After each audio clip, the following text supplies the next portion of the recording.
Sir आपनको smart radio को स्वागत sir. स्वागत। सर ओडिया भाषा को भल पाउथिबा उत्कलीय मानंकु उत्कल दिवस रे सर की बार्ता दबाक चाहिए? आमे ओडिया, आम माटी ओडिया, आम पानी ओडिया, आम पवन ओडिया, आम परिवेश ओडिया, आमर सबुआड़ ओडिया। ओडियार मंत्र आमे दीक्षित, आमे समस्ते ओडिया। तेणु आज गोटे दिन जो दिन आम मन रे से उद्दीपना आसे, से उत्साह आसे, से उन्मादना आसे एवं ओडिया अस्मितार उत्कर्ष रे आम प्राण जेपरि भरी जाए आजी एवं ये आज आहरी पुणी आसंता वर्ष एप्रिल पहला को अपेक्षा पर्यंत सबुदिने आमे आम आमे ओडिया बोली आमे गर्व करिवार सबुदिन पाई अवकाश रही था। एबे सरकार उत्कल दिवस को ओडिशा दिवस रूप में पालन करबा को जाउछन, आपण सर कोन कहबे? से एका कथा ओडिशा एवं उत्कल भितर तफात किछि नाही बोली मु बुझे।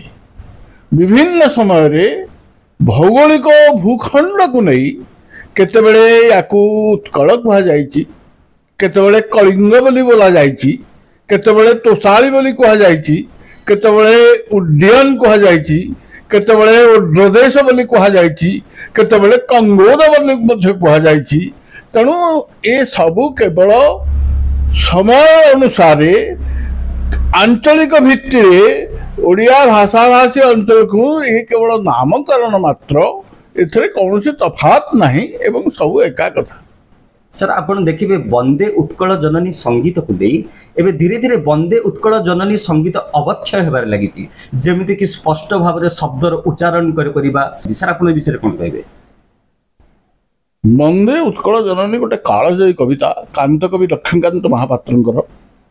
से कौन सी ये से केवल जे उत्कल अर्थ तो ओडिशा एवं समग्र ओडिशार गौरव गर्व गौरव भित्तिक कविता होची वंदे उत्कल जननी।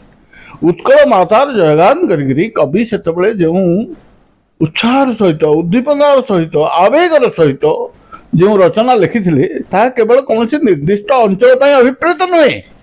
वर्तमान आमे देखुथिबा ओडिशा ता छड़ा आम ओडिया अंचल यथा झारखंड रे सढ़ई कला खरसुआ, सिंहभूमि, पश्चिम बंगाल मेदिनीपुर, मध्य छत्तीसगढ़ रे बस्तर सुरगुजा, आंध्र प्रदेश रो मंजूषा विजयनगर अंचल, ये सबू मिसई नहीं जोठी ओडिया संस्कृति भरी रही, ओडिया भाषार एवं मध्य प्रचलन अच्छी, से सबू समस्त अंचल को नहीं उत्कलर परिसीमा एवं ओडिशा से सबू अंचल को नहीं ओडिशा संस्कृति विद्यमान। तेणु से समस्त जी जोठी ओडिया थांतु ना कहीं आम समस्त देहरे ओडिया संस्कृति ओडिया रक्त प्रवाहित एवं समस्त आम से गर्व गर्वित।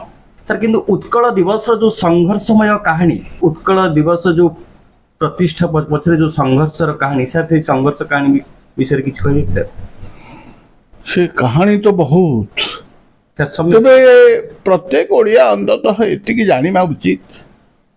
ओडिशा इतिहास को अनुध्यान कले सेमिति भाबरे कही ऐतिहासिक ए संपर्क रे मूल उत्स को हुए तो जाई पारि नाहंती, किंतु ये जे सर्वपुरातन सर्वप्राचीन एक अंचल भाषा एवं स्वर एथर किसी संदेह करिवार नाही, जहाँकि हुए तो इतिहास रे नाही, किंतु जो इतिहास जुग जुग धरी जो स्थान अच्छी जमती कह जाए जे समग्र ओडिशार प्राण केन्द्र है जगन्नाथ एवं जगन्नाथ मंदिर प्रतिष्ठा आज की बहु काल से जो पुराना कहानी से अवश्य लोक कथा तार ऐतिहासिक भित्तिभूमि न था पछे, किंतु एमती कहानी पीढ़ी पर पीढ़ी गड़ी गड़ी आज आम आसी पहुंचीचे जोठी की जमती कह जाए महानदी तटरे नीलमाधव व्याघ्र गुंफारे एवं नीलाद्रि पर्वत उपरे हिमाद्रि पर्वत उपरे बास करुथिले एवं सेठी तांकु शबर राजा पूजा करुथिले एवं सेठू उज्जैन राजा इंद्रद्युम्न आसिक तांकु नहीं गले पुरी रे तांकु स्थापना कले एवं पुरी चारि धाम रे गोटे धाम हला एवं जमती तांको भाषा रे ଗୋପବନ୍ଧୁଙ୍କ ଭାଷାରେ ଯେ ଇଏ ହେଉଛି ପୁରୀଟା ହେଉଛି ଗୋଟେ ଏପରି ଏକ ସ୍ଥାନ ଯେଉଁଟାକି ଗୋଟେ ପଦ୍ମଫୁଲର କେଶର ଭଳି ଏବଂ ସେଇ ଦୃଷ୍ଟିରୁ ଦେଖିଲେ ଉତ୍କଳୀୟ ପରମ୍ପରାର ପ୍ରାଣକେନ୍ଦ୍ର ପୁରୀ କହିଲେ ଭୁଲ ହେବ ନାହିଁ। ଏବଂ ଆମ ସବୁ ଉତ୍କଳୀୟଙ୍କର ଆରାଧ୍ୟ ଦେବତା ହେଲେ ପ୍ରଭୁ ଜଗନ୍ନାଥ। ଏବଂ ସେଇଠାରୁ ଯଦି ଆମେ ହିସାବ କରିବା ଏବଂ ଅତୀତ ଇତିହାସକୁ ଅନୁଧ୍ୟାନ କରିବା ତାହେଲେ ବହୁ ଦୂରକୁ ଆମକୁ ଯିବାକୁ ପଡ଼ିବ। ଯେତେବେଳେ ବାଲେଶ୍ୱରରେ ବ୍ୟାସକବି ଫକୀର ମୋହନ, ଉତ୍କଳ ଗୌରବ ମଧୁସୂଦନ, ପାରଳାଖେମୁଣ୍ଡିର ରାଜା କୃଷ୍ଣଚନ୍ଦ୍ର ଗଜପତି, ମୟୂରଭଞ୍ଜର ମହାରାଜା ଶ୍ରୀରାମଚନ୍ଦ୍ର ଭଞ୍ଜଦେବ ଭଳି ମହାନ ବ୍ୟକ୍ତିତ୍ୱଙ୍କ ବଳିଦାନ ଫଳରେ ଆଜି ଓଡ଼ିଶା ସ୍ୱତନ୍ତ୍ର ଉତ୍କଳ ପ୍ରଦେଶର ମାନ୍ୟତା ପାଇଛି। ଏବଂ ଏଥିପାଇଁ ଭିତ୍ତିଭୂମି ଯୋଗାଇଛନ୍ତି ଆଦିକବି ସାରଳା ଦାସଙ୍କର ଓଡ଼ିଆ କାବ୍ୟ, ପଞ୍ଚସଖା ଯୁଗର ସାହିତ୍ୟ ଏବଂ ସର୍ବୋପରି ଭଞ୍ଜଙ୍କର ସାହିତ୍ୟ, ଉପେନ୍ଦ୍ର ଭଞ୍ଜଙ୍କ ସାହିତ୍ୟ।